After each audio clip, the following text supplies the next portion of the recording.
Lucas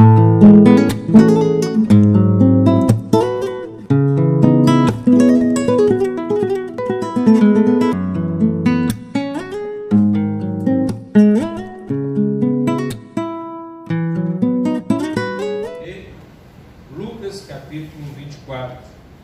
Dois discípulos no caminho de Emaús. No versículo 13, a gente vai ler a partir do versículo 13. Se você puder, fique de pés para que tenha uma maior reverência pela palavra do Senhor.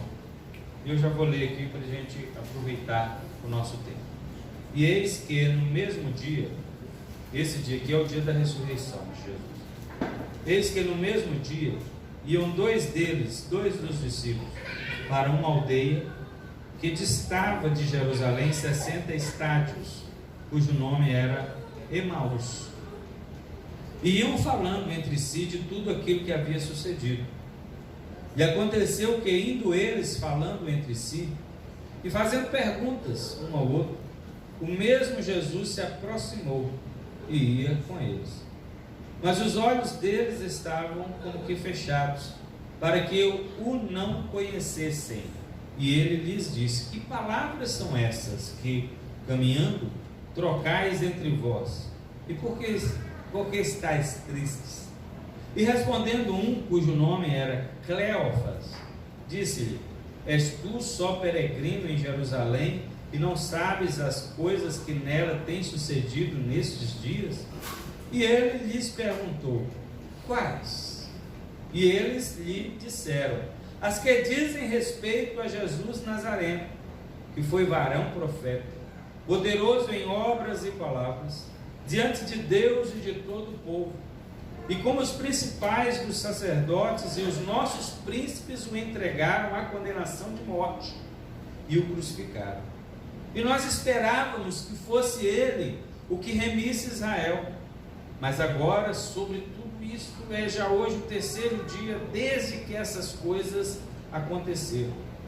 É verdade que também algumas mulheres dentre nós nos maravilharam, as quais de madrugada foram ao sepulcro e, não achando o seu corpo, voltaram dizendo que também tinham visto uma visão de anjos que dizem que ele vive.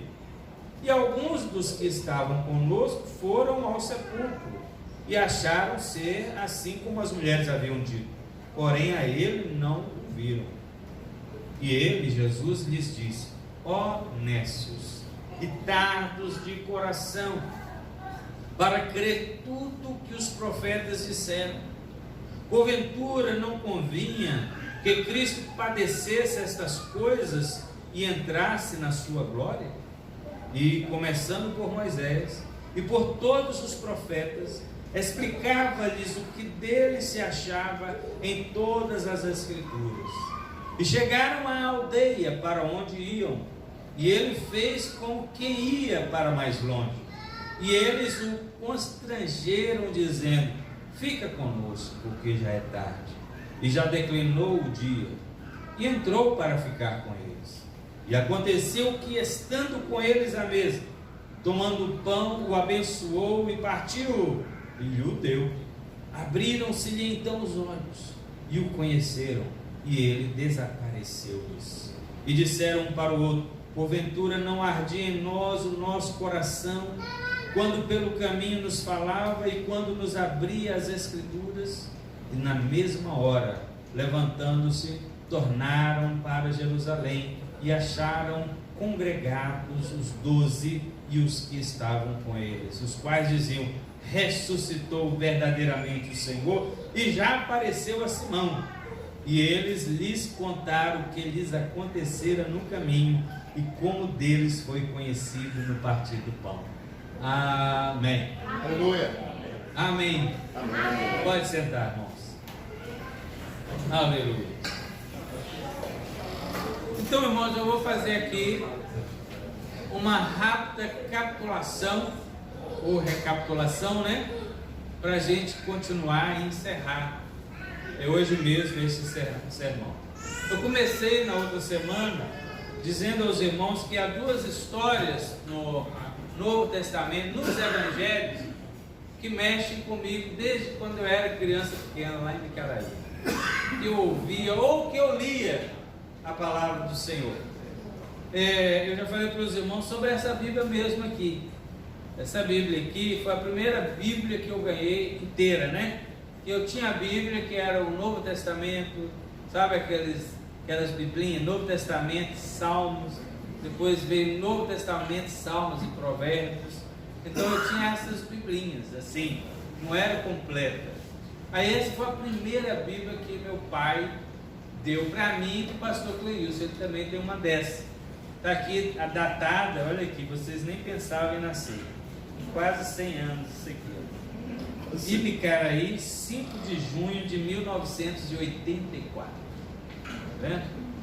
Então, essa foi a primeira Bíblia. Então, essa foi a primeira vez que eu li a Bíblia completa. Nessa Bíblia aqui foi a primeira vez. Foi no ano em que eu fiz 12 anos. Eu ainda tinha 11, né? Em junho eu tinha 11, em julho também. Mas em agosto eu deixei de ter 11. Aí fiquei com 12 e vim embora para cá, né? Então essa a Bíblia foi a primeira completa que eu li. Primeira Bíblia completa que eu li de Gênesis a Apocalipse. E quando chegava nesse caso aqui que aconteceu, meu coração ficava assim, eu ficava com vontade de ficar olhando, lendo de novo e olhando e pensando que poderia isso também acontecer comigo. Será que um dia aconteceria de eu ouvir sobre as Escrituras e meu coração também ficar alegre, meu coração também ficar ardendo? Eu ficava pensando nisso, e na verdade já era o que estava acontecendo, né? Porque se você ficar assim e querendo saber mais, é o Espírito Santo que está movendo o seu íntimo. Amém. Para que você saiba mais e melhor de Deus e da sua palavra. Esse é um caso, o outro é aquele que eu falei. Jesus se encontra com Simão Pedro, e ali também eu ficava assim, querendo ver o que ia acontecer toda vez que eu lia, e ficava com medo de que se Jesus falasse aquilo comigo, me perguntasse: tu me amas? Eu ficava com medo. O que eu vou responder ao Senhor? Porque não é só assim, eu te amo, Senhor. Não é uma coisa que sai da boca para fora. Essa resposta, irmão, ela tem uns fundos aí, ela tem uns fundamentos aí. Se o Senhor te perguntar se você ama Ele, por que você vai responder que sim? Como você vai responder? Porque Ele conhece seu coração, Ele sabe se você ama Ele mesmo ou não. Ele é o único que sabe. Eu posso dizer para minha esposa, né? Hoje nós até brincamos aqui, essa semana a gente brincando lá em casa, né? Nós fizemos mês passado 29 anos de casamento, né? De labuta, né? Janeiro do ano que vem, 30 anos. Eu estou de parabéns, não é possível, né? Mas eu estava brincando, né? E a Bárbara falou: pai, mas ela também está de parabéns. Eu falei: lógico, estou brincando, né? Nós estamos de parabéns, né?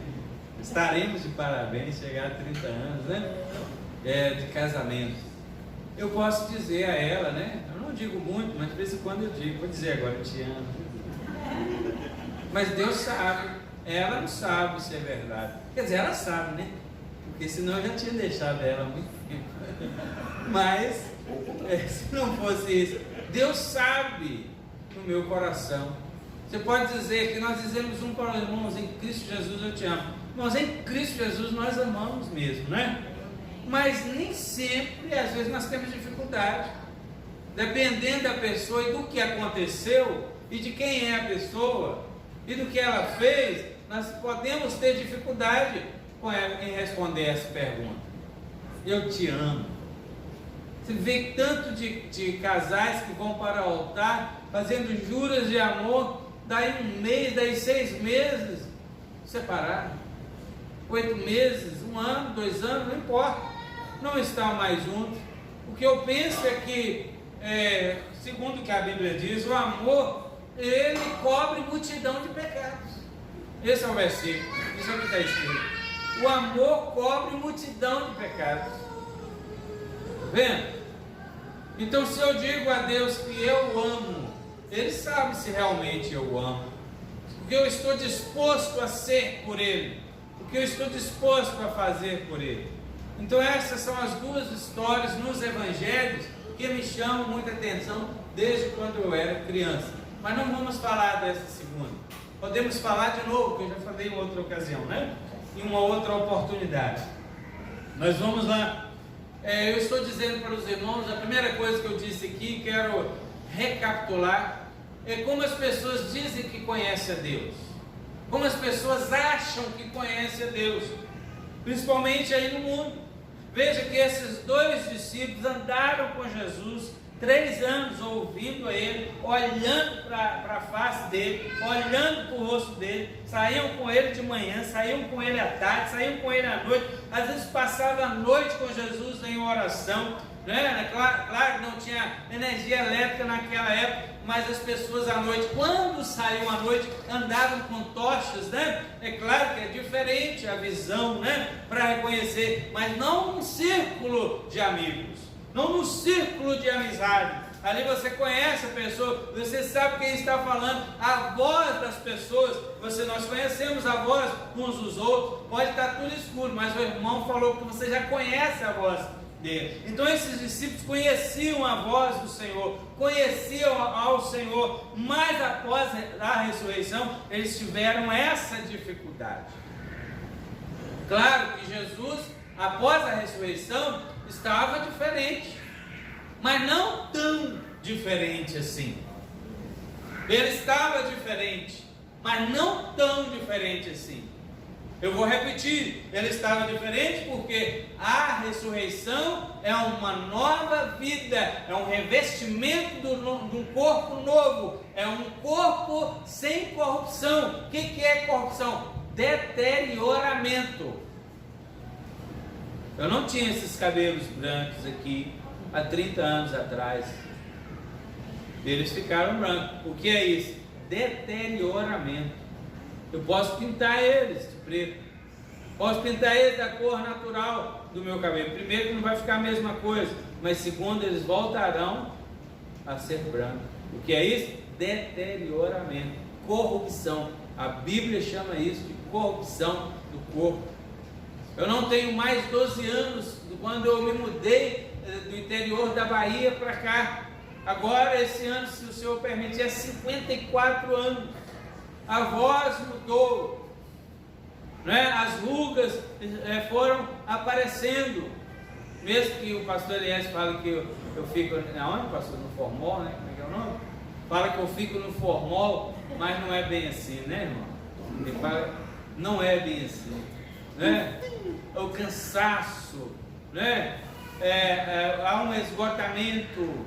Às vezes você olha para uma cama e você fica, eu agora queria estar lá, né? Você se cansa, você se fadiga, você faz aniversário, você se enche, você se enfada de algumas coisas, né? A carne, a Bíblia diz que é como a erva do campo. Uma hora a erva seca, cai a sua flor. A carne é assim, né? Então é isso. Jesus, quando a igreja for ressurreta, isso não acontecerá mais. Aleluia. Foi isso que aconteceu com Jesus. Ele ressuscitou diferente nesse aspecto. Jesus, antes da ressurreição, era um homem sofrido, sentindo fome, sentindo sede. Após a ressurreição, não se sente fome, não se sente sede, não sente cansado, não sente cansaço, não sente enfado, não fica aflito. Os sinais do envelhecimento desaparecem. Todo mundo lá no céu vai ser bonito e sem ruga. Aleluia. E é assim com o crente. 1 Coríntios capítulo 15. A ressurreição acontecerá isso com todo mundo. Estou vendo os irmãos assim, alguns assim, não, está cansado, né, irmão? Mas isso vai acabar. Quando você ressuscitar, você não vai mais sentir cansaço. Aleluia.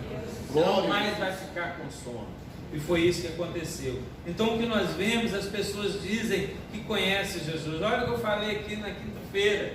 Eu havia recebido uma ligação e a pessoa, conversando e falando de Deus. Bom, como nós tratamos a Deus? Ele é o nosso Pai, Ele é o nosso Senhor, Ele é o nosso Salvador. Ele não é Pai de toda a humanidade, que a Bíblia diz diferente, mas Ele é Pai da igreja, Pai dos seus filhos, Pai de cada um de nós. Então, a pessoa fala assim: eu peço tudo aquele lá de cima. Irmão, não fala isso, não fala essa bobeira, não. Deus não é aquele lá de cima, Ele é o seu Pai. Ele é o nosso Pai. Viu? Se você fala aquele lá de cima, significa que você não tem intimidade com Ele. E é isso que está acontecendo com muitas pessoas. E eu estou dizendo aqui porque esses discípulos conheciam a Jesus, mas agora não estavam reconhecendo Ele. Não estava reconhecendo. E como eu disse, o Jesus ressuscitado é o mesmo Jesus de antes, mas o seu corpo agora estava livre da corrupção, estava agora renovado. Eles estavam acostumados com outro tipo de convivência, mas Jesus agora aparece para ele renovado, no corpo glorioso, o corpo que Pedro, Tiago e João havia visto lá no monte, na transfiguração, sem rugas, sem olheiras, sem sinal de cansaço, sem as marcas da aflição, da tristeza, da fome e da dor. É disso que nós estamos falando. Jesus está ressuscitado, e quando Ele fala, você tem que saber que Ele está falando, que Ele está presente no meio do seu povo. Aleluia! Glória a Deus! Aleluia! Uma outra coisa que eu falei, assim que Jesus perguntou o que eles estavam conversando, eles ficaram admirados. Você afinal não sabe o que está acontecendo? A cidade inteira parou, e você é forasteiro, você é peregrino, você está aqui só de passagem, acabou de chegar na cidade, o acontecimento foi tão badalado que você não sabe o que está acontecendo. E é assim, irmãos, é assim que acontece. Como eu disse para os irmãos, alguns problemas acontecem na nossa vida que a gente fica tão focado no problema, que Jesus está ali pertinho para nos dar o conforto, para nos dar a solução, para resolver o problema, e a gente não consegue ver. Irmão, Jesus está aí do seu lado. Amém. Eu estou convosco todos os dias. Até quando? Consumação. Até esse mundo deixar de existir do jeito que ele é. Porque na vida de Cristo não vai ter hoje, amanhã ou depois. Vamos entrar no modo eternidade. Viu? Aleluia. Então, Glória Deus criou o tempo, mas Deus não vive no tempo. Ele criou o tempo para nós. Por isso que nós envelhecemos. Mas Deus não envelhece. Ele é eterno, está fora do tempo. Ele criou, mas ele está fora do tempo. Ele entra no tempo, opera no tempo, mas ele está fora do tempo. Então é nessa esfera que também nós estaremos, né? Mas enquanto isso, nós ficamos aqui às vezes tão preocupados com o nosso problema. Tem gente que não ora, tem gente que ora, mas tem gente que é tão preocupado com o problema, ou então o problema aconteceu, a expectativa frustrou, não esperava isso, não nos damos conta de que Jesus está perto. Eles estavam preocupados com os acontecimentos. Não, Jesus não tinha que ter morrido, ainda mais desse jeito. A gente sabe que um dia todo mundo vai morrer, mas não esperava que fosse agora. Acho que nós lemos aqui. Nós achamos que ele ia ser um rei igual Davi, ia lutar contra o imperador de Roma, ia acabar com a festa, com o Império Romano, né? Com a festa do Império Romano, ia nos libertar. É isso que eles estavam fazendo, isso que eles estavam pensando. Expectativas erradas, perspectivas erradas sobre Jesus. E nós precisamos saber, nós precisamos conhecer a palavra do Senhor para saber por que Jesus nos salvou. Por que Jesus te salvou? Ou por que Jesus quer salvar? Por que Jesus perdoa? Ou por que Ele não perdoa? Tem gente que está indo para o inferno porque não foi perdoado. Por que Ele não perdoou? Está entendendo, irmão?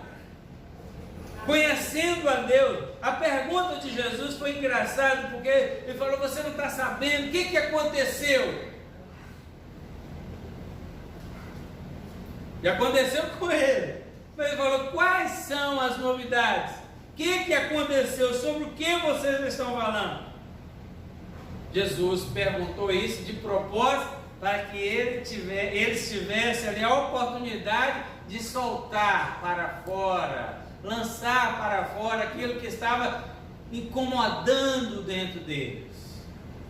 Muitas vezes nós temos expectativas frustradas, sim, das coisas. Nós somos seres humanos, mas a Bíblia nos diz, irmãos, mais de uma vez, no Novo Testamento: lance sobre o Senhor a vossa ansiedade, porque Ele tem cuidado. O Senhor cuida de você. Fala aí, seu vizinho aí. O Senhor cuida de ti. Você pode até achar que não, né? Mas é o que eu estou falando. Às vezes a gente está tão absorto no problema, a gente está focado no problema, que não estamos vendo, estamos ficando ansiosos, não estamos vendo a solução. E tem hora, irmãos, que Deus não vai permitir mesmo que a gente veja a solução. E a gente precisa entregar ao Senhor. E o Senhor está perguntando: qual é o problema? O que aconteceu? Ele não está dizendo: eu não estou sabendo. Ele não disse isso aqui, porque Ele sabe. Jesus não mente. Ele nem brinca. A gente brinca, né? Não, eu estou brincando, é mentira. Né? Não deveria, né? Depende, né, do momento, né? Mas Jesus não brinca. Jesus não brinca. Ele falou: o que aconteceu? Ele não está falando porque Ele não sabia. Ele estava falando porque Ele queria ouvir. É isso que eu disse para os irmãos. Essa é uma pergunta atual. O que está acontecendo? Demanda uma resposta. A gente conversa com os outros os nossos problemas, mas a gente tem dificuldade de ir para a oração e falar com Jesus. Como eu disse para os irmãos, aí você vai para a internet, para que ouvir pregação? Tem pregação idiota. Deus já sabe as nossas necessidades, não precisa falar nada com Ele. Olha aqui, irmão. Como é que Jesus fala? Os apóstolos falam: orai sem cessar. Jesus fala: pedir, dá-se-vos-á. Isso é o que, irmão? É orar. Se Jesus está mandando orar, se Jesus está ensinando a orar, se Jesus está falando que a oração é a maneira que nós temos de nos relacionar com Deus. Amém. Glória a Deus. Você vai desobedecer, você vai dizer não, você vai cair no conto aí de fadas dessas pessoas. É claro que Deus sabe as suas necessidades. É claro que Jesus sabia o que estava acontecendo dentro do coração daqueles homens. Mas Jesus perguntou: o que é? O que aconteceu? E eles começaram a falar, porque na resposta deles, Jesus tinha uma resposta para eles, que solucionaria aquelas dúvidas deles.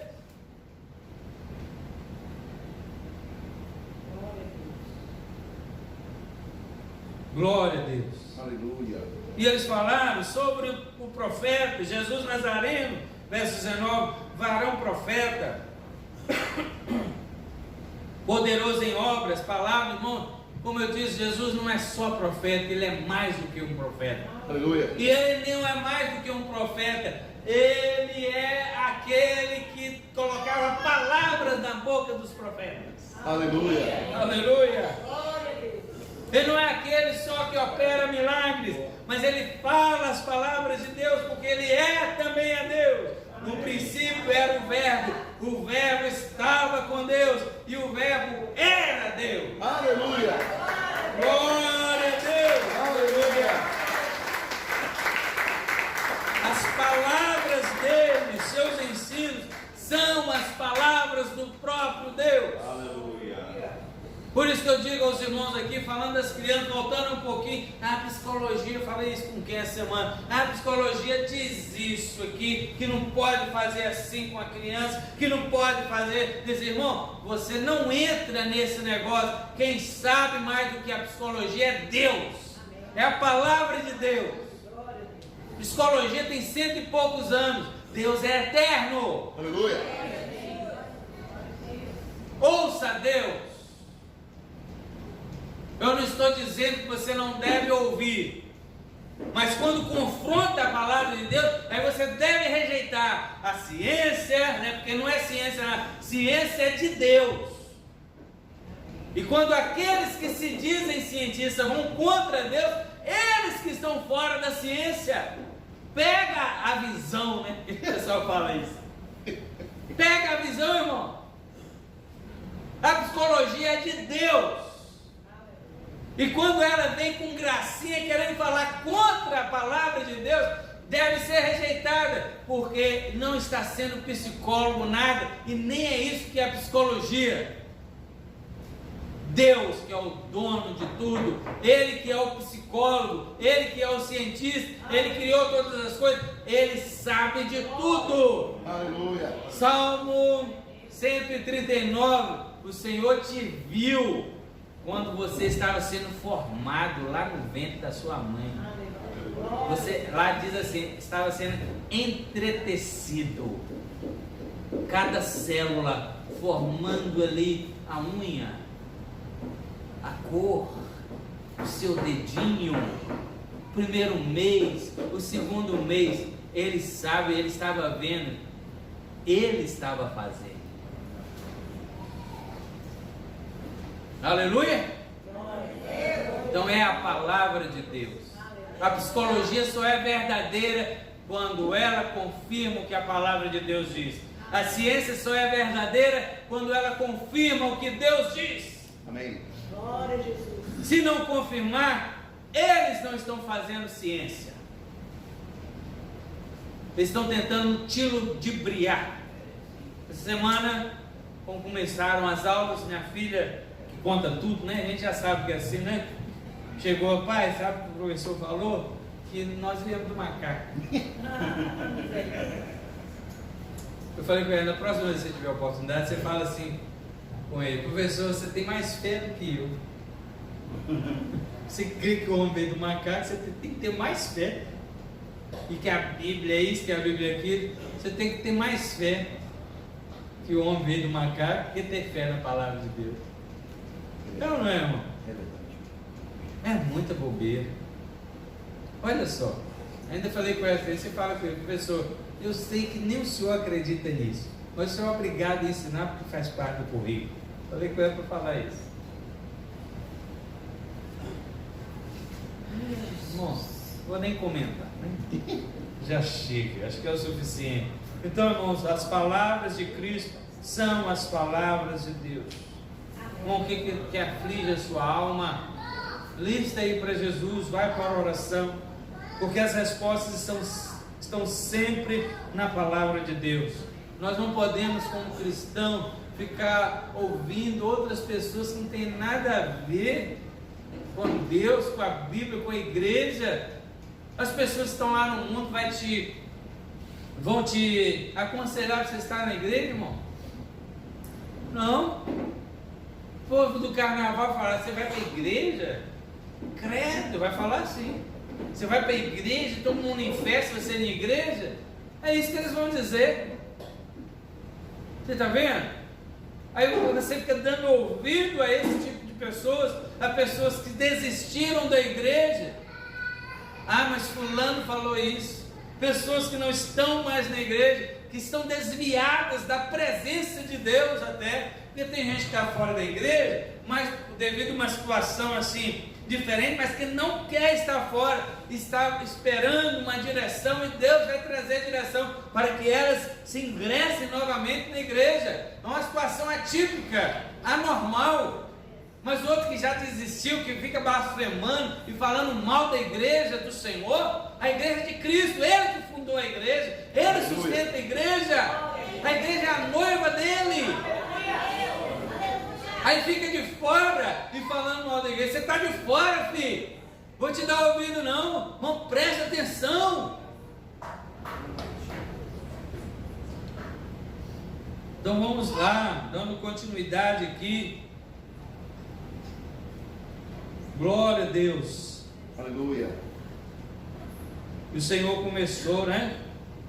A parte que, se prestarmos atenção, não nos deixará frustrar. No ensino bíblico, falando para os irmãos sobre a escola bíblica dominical, a palavra do Senhor sempre que é pregada, né?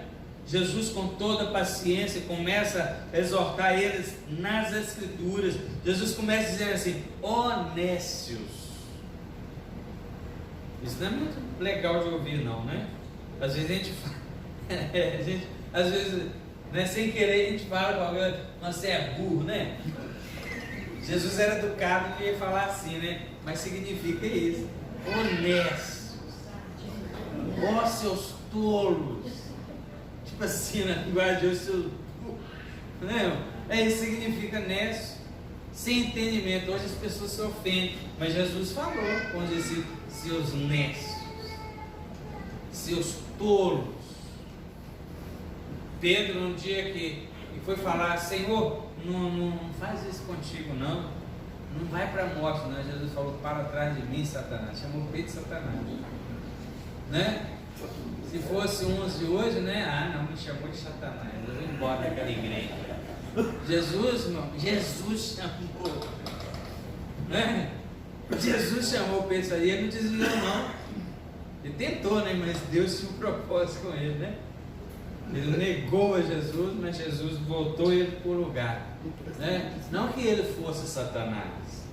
Quando fala assim, burro, não que você seja burro ou eu seja burro, não é isso. Mas no momento você não está entendendo uma coisa óbvia. E é isso que Jesus está falando: nécios, fardados de coração para crer, difíceis de entender. Não presta, você não está prestando atenção não, menino? Quando a gente vai estar ensinando matemática, ai meu Deus, para a criança em casa, você não está prestando atenção não, menino? O negócio está claro aqui. E Jesus começou a falar isso: vocês são nécios, vocês são tardos de coração para crer o que os profetas disseram. Eles profetizaram.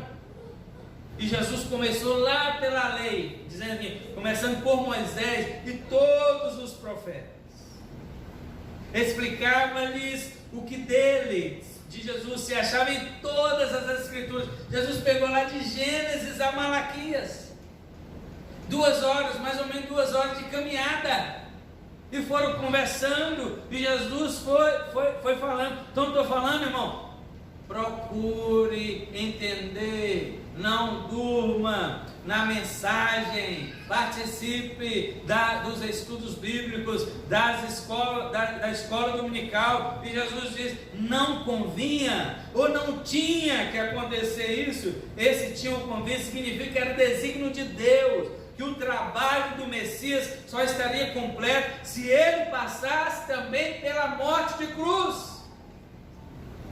Ele tinha que beber o cálice do sofrimento, ele tinha que sorver até a última gota, ele tinha que ser batizado com aquele batismo mortal. Mas não se desespere, irmão. Jesus também não ia ficar morto para sempre. Aleluia. Ele ia viver, reviver, ressuscitar. Ele tinha que ser glorificado. Ele tinha que se assentar à destra de Deus Pai, como Ele está. Aleluia. Aleluia. Glória a Jesus. Então não ande frustrado com Deus, porque ainda que o choro dure uma noite, a alegria vem pela manhã. Aguarde o dia da vitória, que ela chegará. Não desista, não volte atrás, não fique tomando decisões aí assim. O que eu faço? Irmão, a nossa decisão sempre é olhar para Jesus. Vou ficar aqui, eu não estou tendo força para ir para frente, então vou ficar quieto aqui e pedir a Jesus que me segure. E Jesus vai te segurando, aí Ele vai te pôr na frente.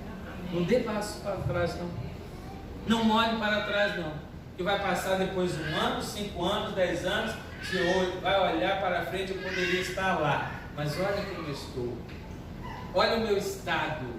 Eu não estou falando só físico não, é espiritual. Tem gente que não consegue mais Outros, pela misericórdia de Deus, conseguem retornar, continuarem na presença de Deus, mas outros nunca mais retornarão.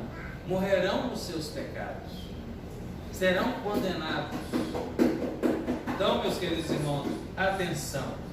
A última coisa que eu quero falar, a última meditação que não falamos da outra vez, consta no comentário deles sobre o que eles sentiam. Aquilo que eu falei no começo, verso 32.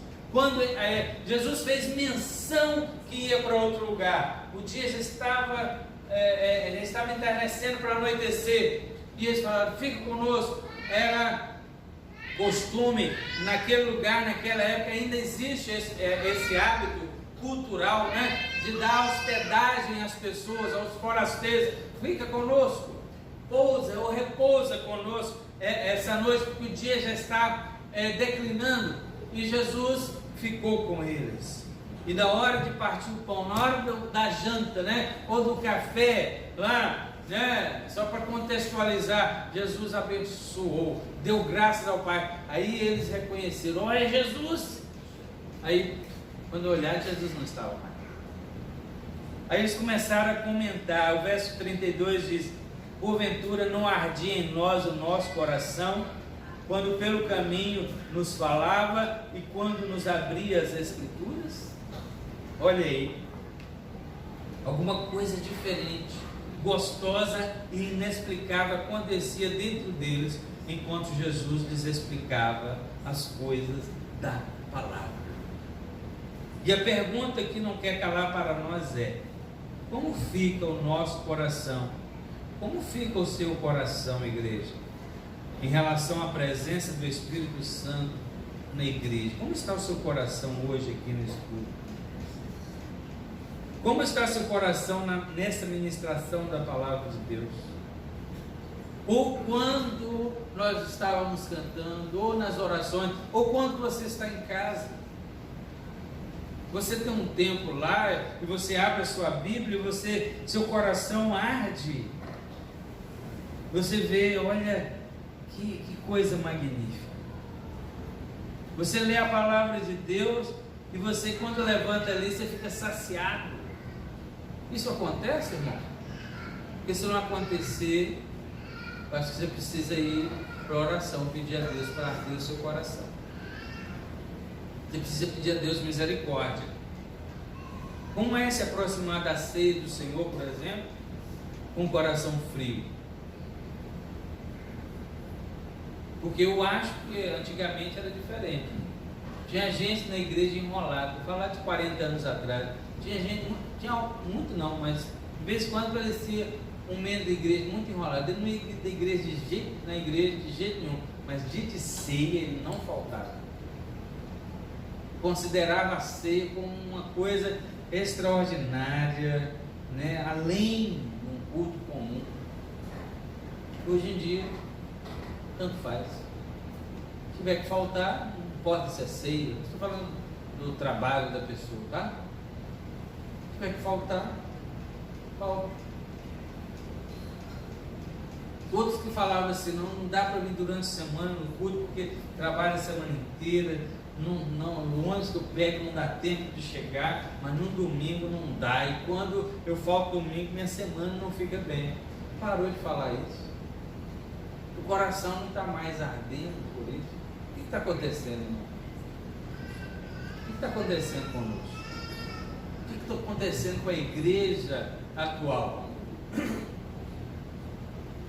Ontem estávamos numa assembleia ministerial e depois da mensagem eu peguei a palavra para falar sobre isso, porque eu tenho pensado nisso nas últimas semanas. O que está acontecendo com as igrejas?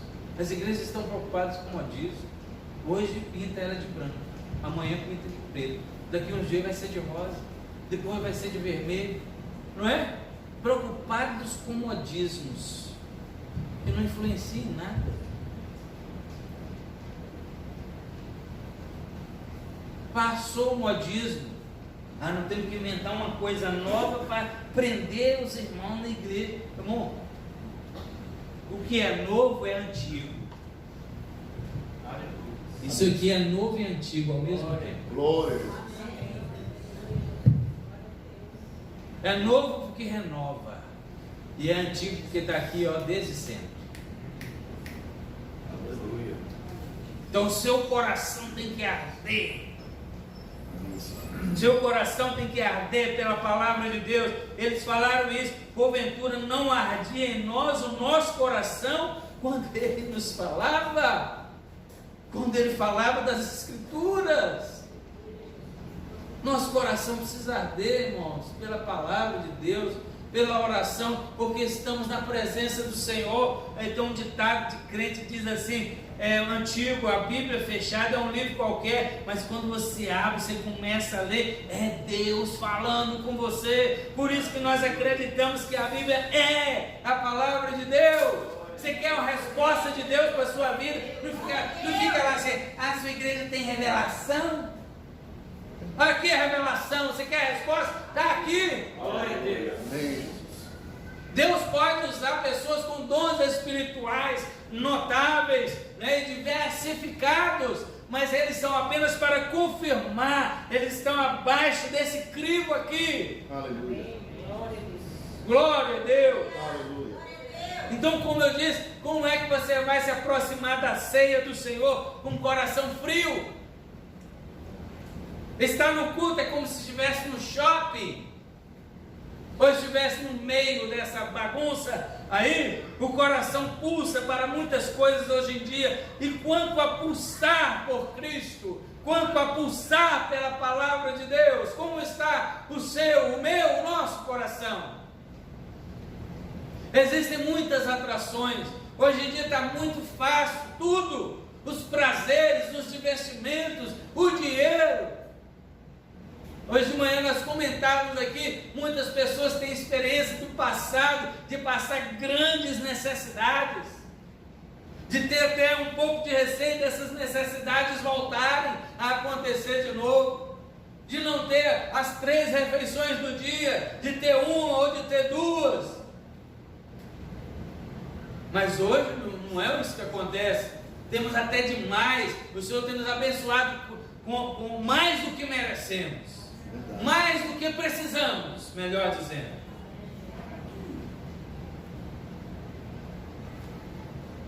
Mas as atrações lá fora. Então você pode ir a qualquer lugar hoje. Você pode ficar com quem você quiser hoje. Está tudo fácil, né? Demais. Tudo fácil demais. Então há muitas atrações, mas Jesus te atrai? É aquele momento que você pode até estar ligado em outra coisa, mas chegou a hora de falar com Deus. Aí você entra no seu quarto, fecha a sua porta e seu coração está palpitando pelo Senhor. Amém. Como diz o nosso ditado, estou doido para chegar em casa e falar com Deus. Nossa, já contei sobre uma irmã, né, aqui, que ela falou que isso aconteceu com ela, o coração dela pulsava.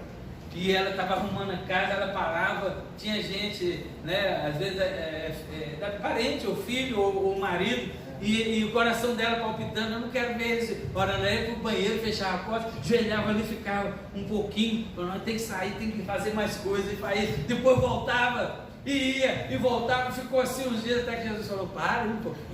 Ele falou, mas como, Senhor? Ele falou, não, você tem esposo, você tem filho, você tem uma família, você precisa cuidar da sua casa, viu? Você precisa cuidar da sua casa, não pode deixar a vasilha suja. Jesus foi falando as coisas com ela. Você não pode deixar seu marido de lado. Claro que Jesus estava gostando, irmão, lógico, era intimidade com Deus, mas Jesus é equilibrado, né? Você não pode deixar de cuidar da sua casa, da sua família. Você também não pode deixar Jesus para cuidar da sua casa e da sua família. Está vendo? Porque tudo que você faz é para a glória dele. Quando você cuida da sua casa é para a glória dele? Ou é naquela murmuração desgramada? Me perdoe a palavra. Vai cuidar da sua família, seu marido, irmã, seus filhos, né, o irmão, sua esposa, seus filhos. Tem que trabalhar para sustentar vocês. Isso é murmuração. Você não está fazendo para a glória de Deus, e Deus não se agrada disso. ao mesmo tempo está fazendo essas coisas, mas não está indo para a oração? Então você pode estar nas suas atividades normais e diárias, mas chegou a hora do culto, o coração bate para estar na casa do Senhor. No dia que não dá para ir, faltou algo. Aí chega de dia assim, não, mas hoje à noite tem culto, como é que faz? Como é que faz? Acho que precisamos buscar um coração que arde pelo Senhor, irmão. Precisamos buscar um coração que arde pelo Senhor. Aleluia. Como eu disse para os irmãos dessas igrejas que estão se desviando, o que elas estão pregando, irmão?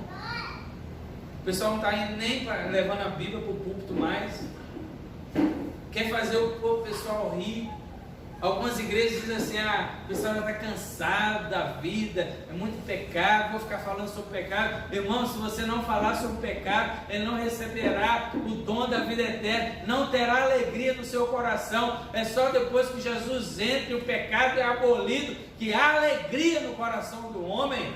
Amém, Senhor. Aleluia. Glória a Deus. Eu mesmo posso abrasar o meu coração por Deus? Eu não quero responder essa pergunta agora, mas no mínimo eu posso clamar ao Senhor que me dê um coração abrasado por Ele.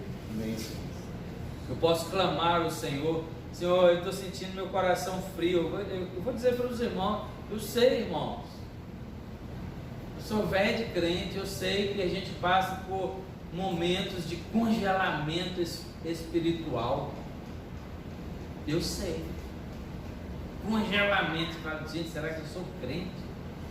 Se ora, parece que a oração não passa daqui um palmo acima do nariz, parece que Deus não está ouvindo, se sente mal, eu sei disso, todos nós passamos por isso. Você não passou, glória a Deus, mas vai passar. Mas é para você aperfeiçoar a sua espiritualidade, ter crescimento espiritual na sua vida, para você ver, porque Deus te conhece, mas você não se conhece. Quando você está desanimado da igreja, você ir para a oração, Senhor, não posso ficar assim, que isso, dá vontade de ir para outro lugar, dá vontade de fazer outras coisas que não tem nada a ver com Deus, mas você não pode abrir mão disso. Deus está testando a sua fé está sendo testada, o seu compromisso, a sua aliança. Sabe aquele dia que você levantou sua mão? Não, eu quero Jesus, eu sou de Jesus. Agora é a hora de você provar e reafirmar aquele compromisso. Mesmo que Deus não me queira, eu quero Ele. Claro que não é assim, mas estou chegando no extremo, irmãos. Mesmo que Deus não me queira, eu quero Ele. A gente sabe que tem uns que Deus não quer. E essa pessoa nunca vai querer a Deus. Nunca. Os que Deus não quer, ela nunca vai querer a Deus. Elas nunca vão querer a Deus. Mas quando a gente acha que Deus não nos quer, a gente acha. Olha a diferença, tá? A gente acha, você se volta para Ele, Senhor, eu acho que o Senhor está meio chateado, eu acho que o Senhor está meio frio comigo, eu não estou sentindo nada, eu vou para a igreja, eu não estou sentindo nada, estou meio cansado de ir na igreja, eu queria até estar em outro lugar, me perdoe de eu estar falando assim, mas na igreja, né? Igreja, aí vem uns filhos de Satanás lá e fica, todo dia você vai na igreja, né? Aí seu coração, do jeito que está, fica desse jeito. Irmão, isso acontece com todo mundo que é crente, mas se permanece, que Deus vai te dar a vitória, e seu coração será aquecido novamente. Amém, Senhor. Aleluia. Precisamos fazer como salmista no Salmo 42. Salmo 42. Como suspira a costa pelas correntes de água, assim por ti, ó Deus, suspira a minha alma. A minha alma tem sede do Deus vivo. Quando o coração reaquece, quando seu coração aquece de novo, aí você fica assim com vontade de ouvir mais das coisas de Deus, com vontade de falar mais de Deus, de cantar para Deus. Por isso que eu falo com os jovens, adolescentes, lá em casa mesmo. Eu não sei se essa música aí você vai cantar na igreja. O pessoal é músico, né? Tem hora que dá aquela desviada assim, né? Essa música é para você cantar na igreja. Louva a Deus, irmão. Louve ao Senhor. Glória a Deus. Amém. Vou concluir. Quem sabe às vezes você se frustra com sua maneira atual de viver, ou como está a sua vida espiritual ultimamente. Quem sabe você olha para trás e fala: nós já não devia ter deixado aquilo acontecer, eu não devia ter tomado aquela decisão, porque hoje eu estou frio, hoje eu caí e deixei me levar, né? Eu tinha um relacionamento com o Senhor, mas estou tanto tempo sem cultivar esse relacionamento, que quando você vai orar, o joelho já dói logo, dá nem um minuto, está com o joelho doendo, dá nem um minuto, você já está abrindo boca, né? Só vai distanciando, só vai ficando mais distante.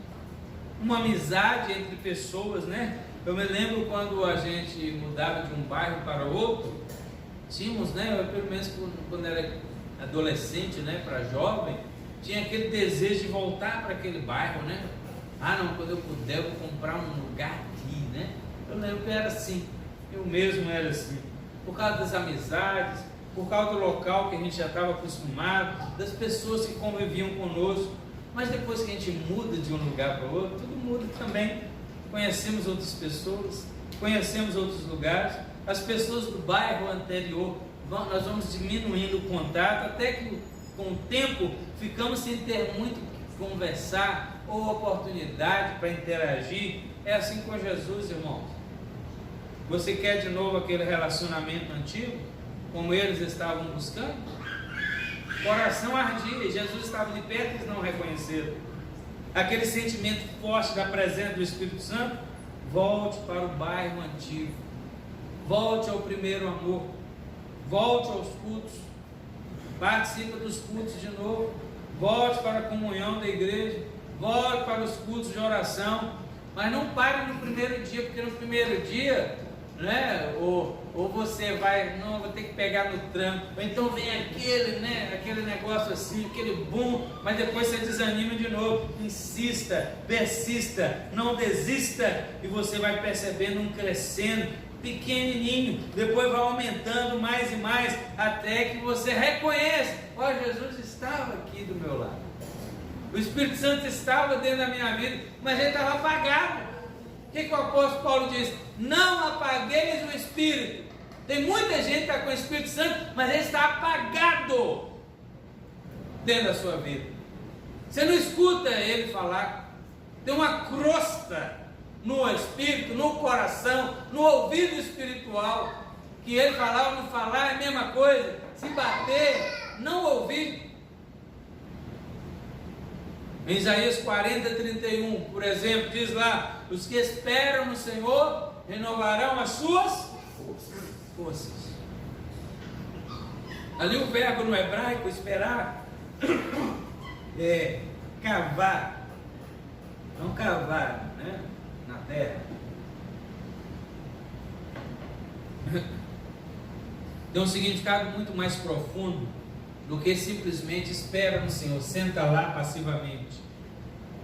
Ele significa aguardar, esperar, buscar. Eu estou esperando isso, eu estou fazendo isso aqui porque eu estou querendo um resultado, eu estou indo atrás disso aqui porque eu estou esperando acontecer algo. É isso. Ou seja, não é cruzar os braços, é uma atitude de confiança ativa, como uma corda entrelaçada em algo, pois a raiz da palavra cavar, né, compartilha também a raiz com a palavra corda lá no hebraico. Então o ato de esperar no Senhor é descrito como o processo de entrelaçar ou amarrar-se a Deus. Glória. Quando há esse entrelaçamento, a força dele é unida a nós e resulta em resistência. Glória a Jesus. Então você espera no Senhor. Em Isaías significa isso: focar totalmente no Senhor enquanto aguarda a sua intervenção. Amém? Amém. Amém. Entendido? Glória a Jesus. Você é um discípulo de Jesus, Amém. semelhante a esses dois discípulos.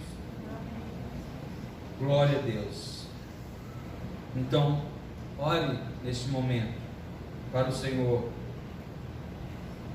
tocar no seu coração, para o Senhor fazer arder o seu coração, para que a sua alma tenha mais prazer nele do que nas outras coisas. Feche seus olhos, cubra sua cabeça. Vamos orar em relação a isso. Senhor, em primeiro lugar eu quero te pedir perdão por mim e por aqueles que aqui estão, cujos corações porventura estejam frios, porventura estejam cansados de esperar para ver alguma coisa acontecer e nada do que espera acontece. Ó Senhor, eu te peço perdão porque, sendo nós, teus filhos, fomos chamados para aguardar pacientemente no Senhor, para esperar no Senhor, que o Senhor não dorme, que o Senhor vê, que o Senhor sabe o que está acontecendo, que o Senhor é o dono de tudo, tem um governo de tudo nas tuas mãos. Então tenha misericórdia para nos perdoar. Mas o Senhor também sabe que nós não podemos ficar muito tempo com o coração frio, com o coração gelado, porque traz desânimo. Às vezes o desânimo não é pelo tempo, é porque nós somos apressados demais, não esperamos pelo tempo do Senhor. Mas, Senhor, em um determinado momento, o Senhor tenha misericórdia para não deixar passar, para que a gente não se entristeça ao ponto de perder totalmente a esperança, de ver pessoas que falam, que achavam que o Senhor nunca mais ia falar com elas. Ô Senhor, tem misericórdia, faz arder o nosso coração de novo por Ti, faz abrasar o nosso coração de novo por Ti, pela Tua palavra. E quando a gente chegar em casa, se a gente não fez ainda a leitura diária, a de hoje, ou se já fizemos, quando fizermos amanhã e os outros dias, que possamos ver o Senhor Jesus, que possamos entender o Senhor Jesus. Amém, Senhor. Que possamos, meu Senhor, a ouvir o que Ele está dizendo. Aleluia. Te damos graças, Senhor, pela Tua palavra. Que abençoe esta igreja. Motiva, Senhor, a nós, não com as coisas deste mundo, não com os prazeres deste mundo, não com as estratégias, Senhor, deste mundo, sendo elas pecaminosas ou não, não importa. Que a nossa atração, que o nosso coração se abrase pelo Teu Espírito, pela Tua palavra, pela Tua presença. E te agradecemos no nome de Jesus. Amém.